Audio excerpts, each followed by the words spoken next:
Hello guys and स्वागत है आपका एक नई वीडियो में। इस वीडियो में हम थोड़ा बात करेंगे निफ्टी, बैंक निफ्टी एंड कुछ स्टॉक्स के बारे में एंड आने वाले वीक में कैसा उस एनालिसिस रह सकता है, क्या प्रेडिक्शन रह सकता है एंड ये वाला वीक कैसा गया, इस पे थोड़ा हम डिस्कस करेंगे। एंड वीडियो स्टार्ट करने से पहले आपको एक ही चीज़ कहना चाहूँगा कि मैं सेबी एनालिस्ट नहीं हूँ, तो कोई भी ट्रेड प्लान करने से पहले आप अपने फाइनेंशियल एडवाइज़र से ज़रूर डिस्कस कर लेना। एंड वन मोर थिंग, मैं आपको प्राइस एक्शन के बारे में ज़्यादा डिटेल्ड वीडियो नहीं देकर वीडियो एक्सटेंड नहीं करना चाहता, क्योंकि आप मेरे से अच्छा जानते हो। इससे अच्छा है कि मैं आपको साइकोलॉजी के बारे में बताऊं कि बायर सेलर क्या सोच रहा है एंड आने वाले टाइम में उनका प्लान ऑफ एक्शन क्या रहेगा, ताकि हम उसको थोड़ा सा प्रिडिक्ट करके बड़े ट्रेड्स को फाइंड आउट कर सकते हैं। तो चलिए स्टार्ट करते हैं। सबसे पहले तो ये है कि पिछले वाले वीक में यहाँ जो टॉप लगा था वहाँ से एक अगर ट्रेंड लाइन हम खींचेंगे तो कल के दिन में जस्ट यहाँ पर जो है कि बहुत बड़ा कैंडल के बाद एक छोटा सा डोजी आया था, तो ये trend line multiple time test हो गया था। अभी इस कैंडल का मतलब इस ट्रेंड लाइन का बहुत बड़ा एक कैंडल से ब्रेकआउट हुआ है। एंड अगर मैं यहाँ पर एक छोटा सा लाइन ड्रॉ कर लेता हूँ जो कि हम लोग का ऑल टाइम रेजिस्टेंस का लाइन है, तो हमको क्लियरली दिख रहा है कि ये एक ब्रेकआउट है एंड बहुत स्ट्रॉन्ग कैंडल से ब्रेकआउट हुआ है। ब्रेकआउट तो वैलिड है एंड दूसरी चीज़ ये है कि प्रोजेक्शन बहुत अच्छा बना है। एंड अगर हम वीकली जो स्विंग लो है हमारा वो है 883, हम लोग 880 मान सकते हैं, तो 880 से हम लोग 26,300 पे आ गए। अभी एक बहुत अच्छा, एक बहुत बढ़िया सिनेरियो बना है जो कि मैंने पिछले टाइम पे भी आपके साथ डिस्कस किया था। पिछले वाला वीडियो जिसने भी नहीं देखा होगा आप जाके प्लीज़ चेकआउट कर लेना कि ये जो बड़ी कैंडल आई है इसका जब तक 50% नहीं ब्रीच होता है हम इस ट्रेंड में बरकरार है और आने वाले टाइम में ये ऊपर भी जा सकता है। तो आप जैसे देख सकते हो कि ना तो ये 618 पे आया ना 50% पे आया, जस्ट छोटा सा एक इसने डोजी बनाया एंड डोजी बनाने के बाद बहुत बढ़िया मोमेंटम हमको देखने को मिला है। एंड ये वाला जो मोमेंटम है इसको काफ़ी हद तक मैंने कैच किया है। अब चलिए मैं आपको एक और चीज़ दिखा रहा हूँ कि आने वाले टाइम पे कितना हम लोग के पास टारगेट बचा हुआ है एंड इसको प्लान कैसे करेंगे। तो अगर मैं फिबोनाची को अगर यहाँ प्लॉट करता हूँ तो मेरे लिए आ रहा है 26,385, ऑलमोस्ट 400 का टारगेट आ रहा है एंड उसके बाद 26,700 का मेरे पास टारगेट आ रहा है। तो 400 हमारे लिए अभी एक वाइटल पॉइंट रहेगा एज पर फिबोनाची। 400 हमारा एक रेजिस्टेंस हो सकता है। अगर मैं यहाँ नीचे से एक ट्रेंड लाइन प्लॉट करूँ तो आपको यहाँ एक और रेजिस्टेंस देखने को मिल सकता है जो कि है यहाँ पर। अगर मैं यहाँ ट्रेंड लाइन प्लॉट करता हूँ तो ये एक पहला रेजिस्टेंस जो है सपोर्ट जो हुआ करता था वो अभी रेजिस्टेंस का काम कर रहा है। तो ऑलमोस्ट ये जो है 2 बार इसने टेस्ट कर दिया है। इसको मैं थोड़ा ज़्यादा मतलब इम्पोर्टेंस नहीं दूंगा, फिर भी ये भी ऑलमोस्ट 26,400 से लेकर 500 तक का रेजिस्टेंस हमको बता रहा है।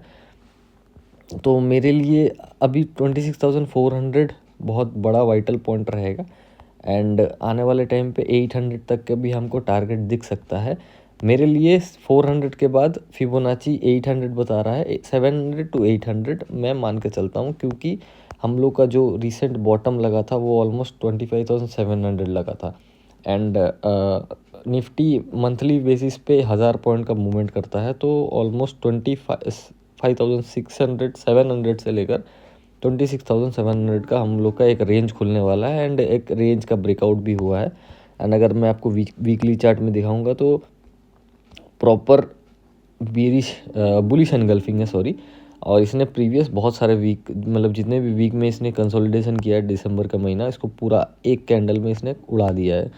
तो काफ़ी स्ट्रॉन्ग मोमेंटम है एंड मुझे लगता है कि जितने लोग भी घूमने गए थे वो लोग वापस आ चुके हैं। कैंडल के साइज़ और थिकनेस देख के ये पता चल रहा है। एनीवेज चलते हैं बैंक निफ्टी पर। तो बैंक निफ्टी में आप देख सकते हो कि यहाँ मैंने कुछ लाइन प्लॉट करके रखा है। सो यहाँ पर आप क्लियरली देख सकते हो कि बहुत बढ़िया एक स्ट्रॉन्ग मोमेंटम से ऑल टाइम हाई को ब्रीच किया गया है एंड क्लोज किया गया है उसके ऊपर। एंड बैंक निफ्टी आप देख सकते हो प्रीवियस लगातार 4 दिन से ये ऊपर जा रहा है। मेरे लिए थोड़ा ओवर स्ट्रेच है अगर आप ऐसे अगर बोलोगे कि ओवरबॉट जैसा सिनेरियो है, सो अगर ये ऊपर मंडे के दिन में खुलता है, जैसा कि ज़्यादा हायर एक्सपेक्टेशन है, अगर ये मंडे के दिन यहाँ खुल के अगर वो फिर यहाँ सपोर्ट लेके ऊपर जाता है, तो मेरे लिए 61,000 तक का एक लेवल खुल रहा है, क्योंकि क्लियर हिसाब है, बैंक निफ्टी जब भी मोमेंटम करता है तो 1000 पॉइंट इसके पास ऑलरेडी रहता है। तो 61,000 तक का मेरा एक टारगेट रहेगा। एंड आप क्लियरली इस कैंडल को देखने के बाद मुझे और कुछ बताने की ज़रूरत नहीं है शायद, कि ये पूरा बुलिश एनगल्फिंग है। इसने प्रीवियस जितने भी कैंडल थे सबको खा लिया है। एंड वीकली बेसिस में बहुत बढ़िया प्राइस एक्शन बना है। अगर आप इसको देखोगे तो आप एक चीज़ देखो ध्यान से, ये ऊपर गया, फिर नीचे, फिर ऊपर, अभी नीचे, फिर अभी ऊपर जा रहा है, फिर थोड़ा नीचे आता है। तो हम लोग एक बहुत स्ट्रॉन्ग बुल मार्केट में है।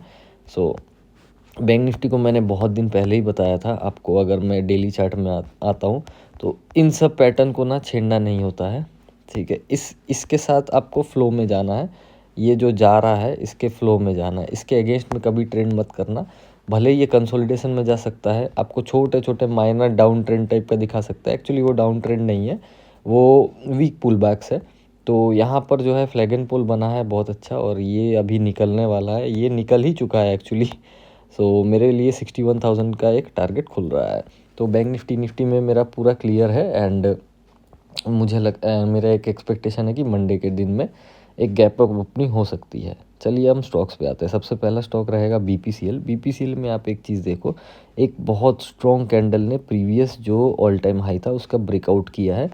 तो अगर मैं ऑल टाइम हाई जो है उसको, अगर मैं प्रीवियस उसको मार्क कर लेता हूँ, तो ये मेरे लिए निकल के आ रहा है 380। अगर मैं वीकली चार्ट में देखूँ तो ऑलमोस्ट ये एक फ्लैग एंड पोल का ब्रेकआउट भी है, क्योंकि अगर आप इसको ध्यान से देखोगे तो ये जो है निकला है, अभी इसने पुल बैक देने के बाद अभी वो वापस निकल चुका है। तो मेरे लिए ये थोड़ा स्ट्रॉन्ग मोमेंटम है, लेकिन यहाँ स्पाइक बहुत लगता है, तो इसके लिए केयरफुल रहना होगा। एंड 380 पे जो है पिछले बार बहुत ज़्यादा कंसोलिडेशन हुआ था, एंड एक बहुत स्ट्रॉन्ग कैंडल ने ब्रेकआउट किया, अभी एक रीटेस्ट हुआ है। तो मेरे लिए ये जो डोजी कैंडल है, इस कैंडल के ऊपर अगर निकलता है तो मुझे एक फ्रेश ऑल टाइम हाई दिख सकता है। सो 385 386 के ऊपर अगर जाता है तो मुझे एक फ्रेश ऑल टाइम हाई जो 390 या 390 प्लस ये मुझे दिख सकता है। एंड अगर मैं आपको नीचे डाउन साइड की बात बताऊँ, तो ये जो ग्रीन कैंडल है, इसका जो 50% इसने आज जो ऑलमोस्ट यहाँ जो सपोर्ट लिया है इसके नीचे, दैट मीन्स इस रेड कैंडल के नीचे अगर आता है तो मुझे लगता है कि आपको 372 370 तक का भी एक टारगेट दिख सकता है। सबसे बढ़िया है 372।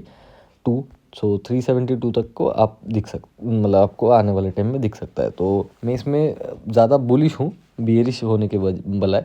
तो अगर ये ऊपर निकलता है तो 386 के ऊपर एक ट्रेड प्लान किया जा सकता है। नेक्स्ट स्टॉक पे आते हैं, ये है यूपीएल में अगर आप देखोगे ये स्टॉक ऑफ द मंथ हो सकता है, क्योंकि इसमें चार्ट पैटर्न बहुत बढ़िया है। And previous all time high 820 का है। अगर मैं वीकली चार्ट की बात बताऊं तो इसमें क्लियर कट ब्रेकआउट है। एंड यहाँ पर आपको प्रीवियसली बहुत सारा शेडो दिख रहा होगा। तो ये वाला जो जोन है 810, मतलब 810 820 का एक रेजिस्टेंस पॉइंट है, यहाँ पर ये रुक रहा है। अगर ये इस डोजी के ऊपर आने वाले सेशन में निकलता है, जो कि ये 812 के बाद इसके पास हर्डल आएगा 820 के ऊपर आपको बहुत बहुत बड़ी कैंडल नज़र आएगी।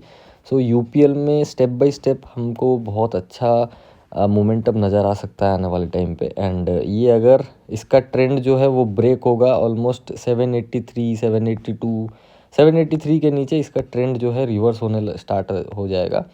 टिल नाउ अभी ये बहुत अच्छा स्ट्रॉन्ग मोमेंटम में है, और मुझे आने वाले टाइम पे 820 830 भी दिख सकता है। तो यूपीएल पे आप थोड़ा नज़र रखना। एंड यही रहेगा ट्रेड एनालिसिस इस सारे स्टॉक्स एंड निफ्टी और बैंक निफ्टी के रिलेटेड। सो आपको गुड लक आने वाले टाइम पे। एंड स्टॉप लॉस ज़रूर मेंटेन करना, आप कोई भी ट्रेड ले रहे हो या प्लान कर रहे हो। सो स्टॉप लॉस आपके बहुत risk management and money management इसको बहुत अच्छे से बैलेंस करता है। सो आने वाले वीक के लिए आपको गुड लक।